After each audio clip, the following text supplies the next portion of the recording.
parabéns ao professor Yuri e a todos os organizadores da comissão por esse evento que toca em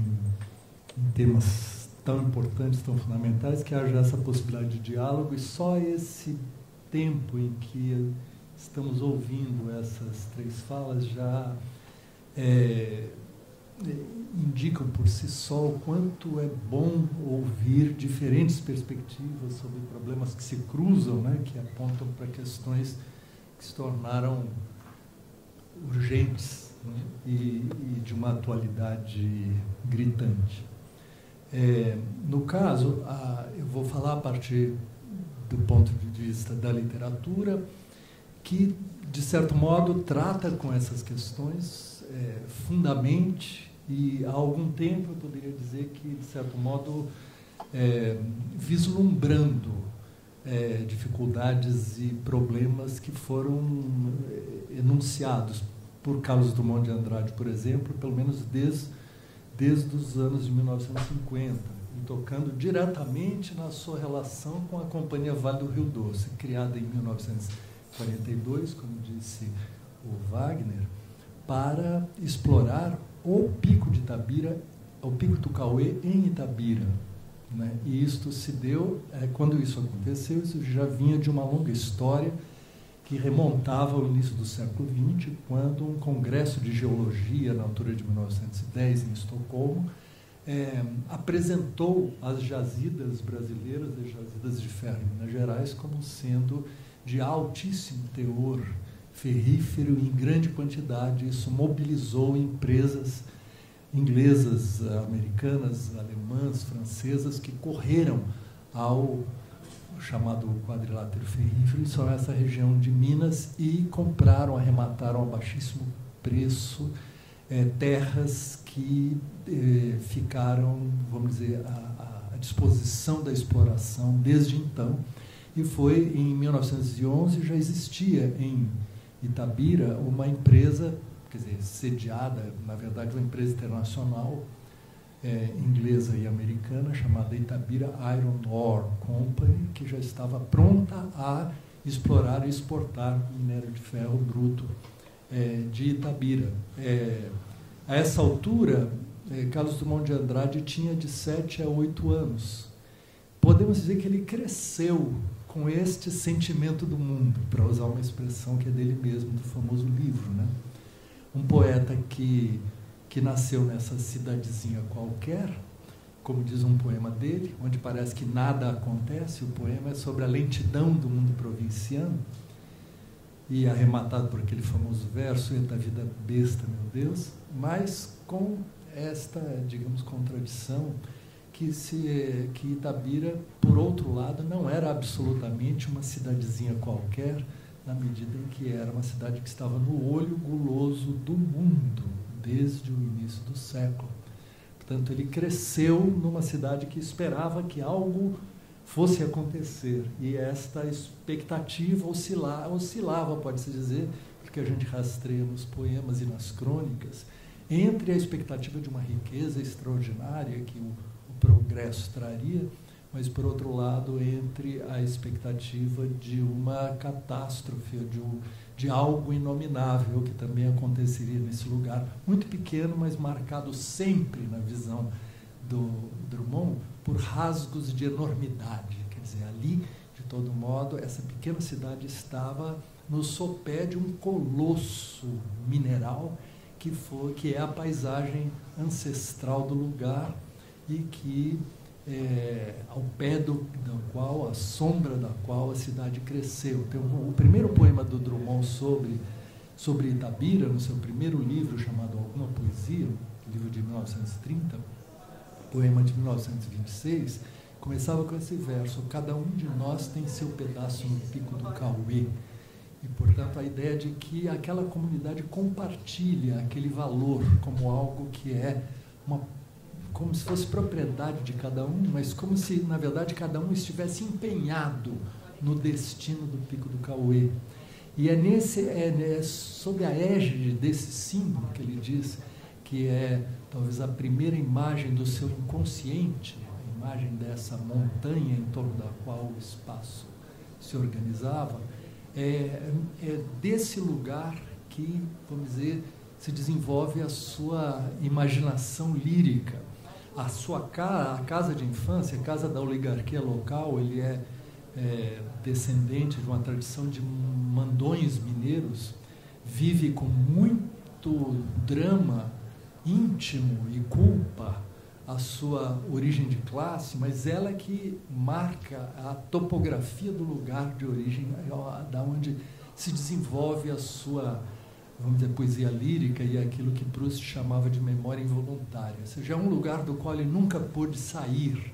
na medida em que ele vivia numa casa voltada para o Pico do Cauê, uma posição privilegiada na cidade, na rua principal e colada à Igreja do Rosário, onde tocava o sino Elias, que, segundo ele, ritmava a vida coletiva, mas que é uma espécie de emanação aérea do ferro, não é? É a presença do ferro que ressoa em tudo que se diz, né? Então, o poema Confidência do Itabirano diz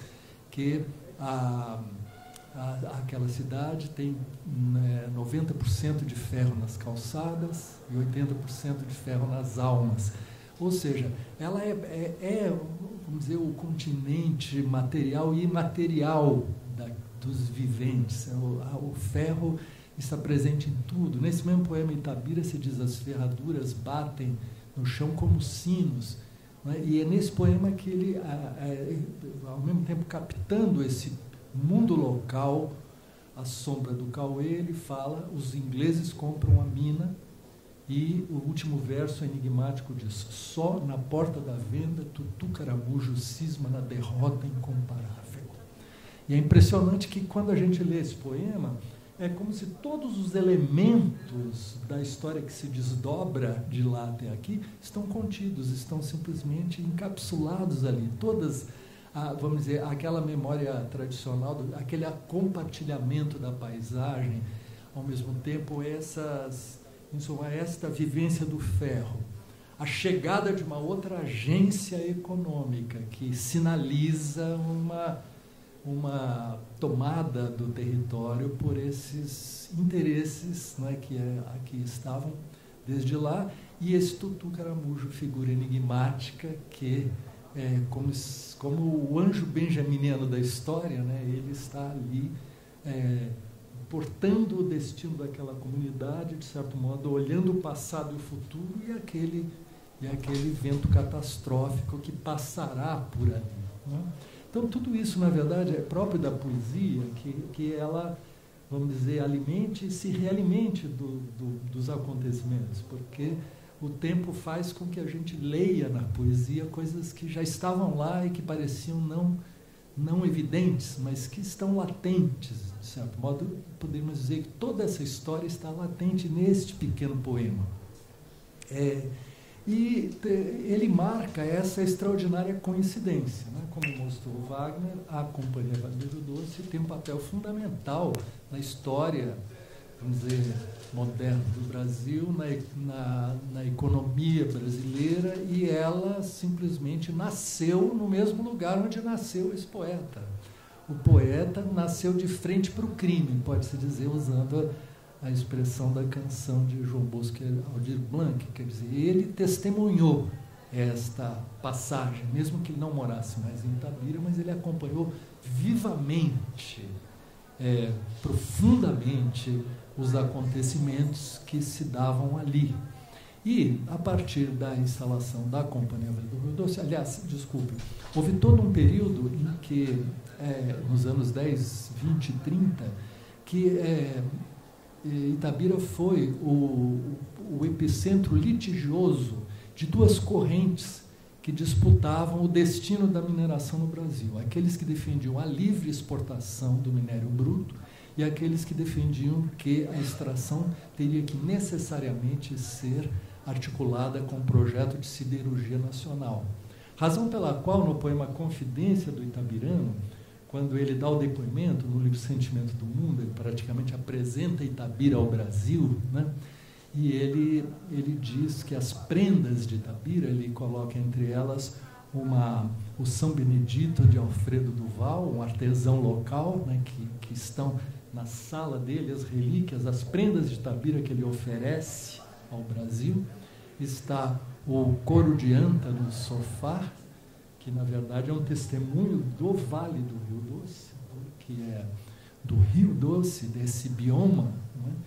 Como se vê num extraordinário poema chamado A Anta, que ela mergulha como uma gravura desbotada no Rio Doce, né? Então, essas duas prendas estão junto com uma outra, que é esta pedra de ferro, futuro aço do Brasil. Quando ele escreve isso, em 1939, na verdade, ele estava se alinhando na aposta daqueles que vinculavam a mineração a um projeto nacional, ou seja, aquilo tinha que beneficiar o Brasil, né?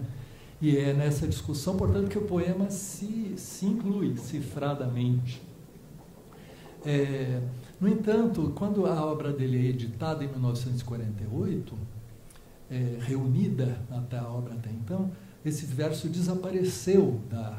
da Confidência Itabirana e ninguém sabe por quê. A pedra de aço, foi a pedra de ferro, futuro aço do Brasil. E tudo indica, seja por acaso ou não, mas possivelmente ele retirou do poema, e por algum tempo as várias edições não tinham esse verso, mas é porque àquela altura, claramente, aquela pedra de ferro de Itabirana não era o futuro aço do Brasil, que tinha vingado através da Companhia do Rio Doce, que foi constituída por um acordo, pelos chamados Acordos de Washington, durante a guerra, em que o governo Vargas habilmente acertou com ingleses e americanos, no esforço de guerra, um acordo que fazia com que empréstimos poupudos permitissem a criação dessa plataforma extrativo-exportadora, que foi a Vale do Rio Doce, criada então para isso, e em troca de vários, vamos dizer, de mercadorias necessárias em período de guerra, em especial o minério de ferro a baixo preço para a indústria bélica em período de guerra. Então, o sono rancoroso dos minérios, para usar uma expressão do Drummond no extraordinário poema Máquina do Mundo, foi acordado para ir à guerra, né? É extraordinário que, ao mesmo tempo, Drummond foi um grande poeta da guerra, por uma espécie de sincronia misteriosa, que, afinal, Itabira está vinculada ao modo pelo qual o Brasil entrou na guerra e pelo modo como, em suma, ela se posicionava neste quadro mundial. Portanto, nesse acordo, o que o capital in natura com o qual o Brasil entrava era o Pico do Cauê, era o que tinha, afinal, o que era a contrapartida oferecida por excelência neste acordo de guerra. E a companhia, portanto, se instalou nesse período e depois, no pós-guerra, ela se abre no final dos anos 40 e a partir dos 50 para o mercado internacional, e aí ela cresce vultuosamente, ela se torna essa companhia cuja situação na mineração brasileira e mundial o Wagner mostrou tão bem. Então, o que acontece, o testemunho do Drummond é o seguinte: nos anos 40, portanto, a companhia não correspondia àquele desígnio, não é, daqueles que, em suma, queriam que ela... E também, quero dizer, me impressiona que, ao mostrar o quanto a Vale é representante de interesses estrangeiros, o quanto que, na verdade, aquela luta, afinal de contas, mesmo com a criação de uma companhia estatal brasileira, ela resulta naquilo que, desde a Itabira Iron Ore Company, se buscava, né? Então, é uma vitória tremenda, insurdina do capital internacional. E o que eu quero acrescentar aqui apenas, então, para a nossa conversa, é que Drummond percebeu o quanto esse crescimento da Vale se fazia às custas do lugar, da paisagem, dos habitantes, da vida nos locais em que a mineração se dava. E nos anos 50 ele escreveu dezenas de artigos no Correio da Manhã e no Jornal do Brasil. A partir dos anos 50, ele fez campanha contra a Vale,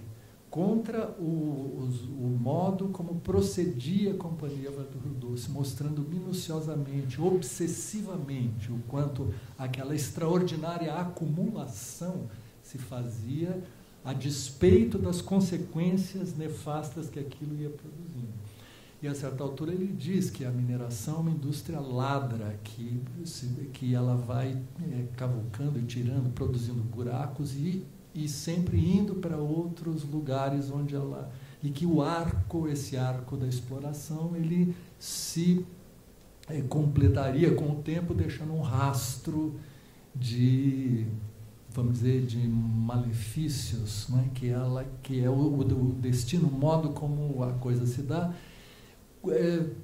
se não se atentar para esta relação que ela tem, que ela... Ele dizia, administrada de fora de Itabira, de longe, no Rio de Janeiro, fora de Minas, inclusive, ela é cega e essa mistura de cegueira com uma fé que é a mais, vamos dizer, explosiva, que é continuamente procrastinar as questões e driblar as interpelações e as críticas e as cobranças que se faziam a ela. Ele chamava isso de comédia embromatória. Ele citou num poema o modo como a mineração se relaciona com os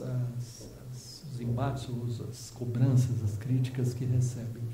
E nós podemos dizer que essa comédia embromatória se arrastou por todo esse tempo, que mesmo depois de Mariana, a comédia embromatória continuava completamente, que Brumadinho vem trazer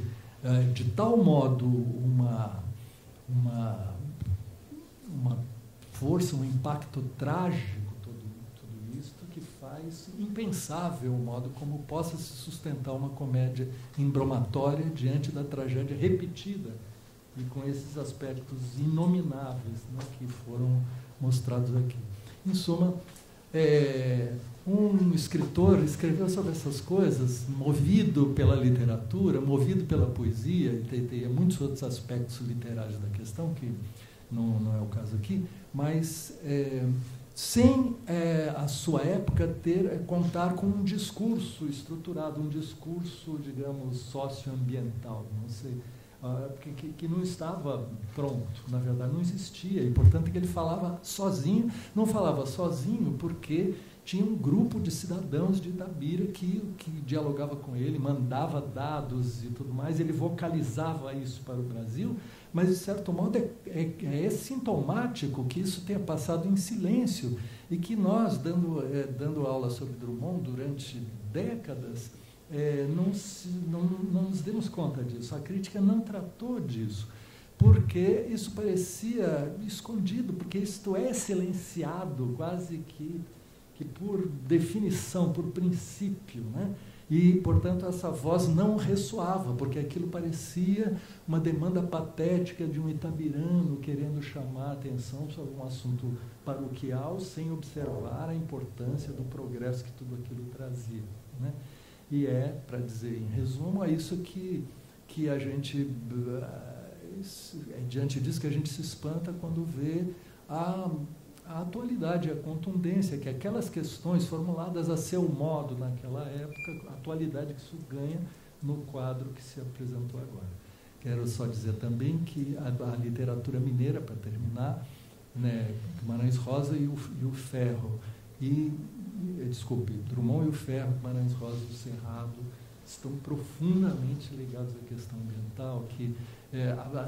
a linguagem de Guimarães Rosa é uma linguagem, como ele dizia, a língua portuguesa em estado nascente, porque ela quer nomear uma biodiversidade extraordinária. E a viagem pelo sertão é um tema fundamental nele, até num texto chamado O Recado do Morro, um viajante naturalista, a figura do naturalista, levada por uma comitiva no sertão para olhar e nomear aquilo que se trata, essa figura do viajante que, de certo modo, ele encarnou também, é o modo como de algum modo, a literatura tratava ou elaborava e mergulhava nessa questão, e que talvez seja especialmente forte até nesses dois escritores mineiros.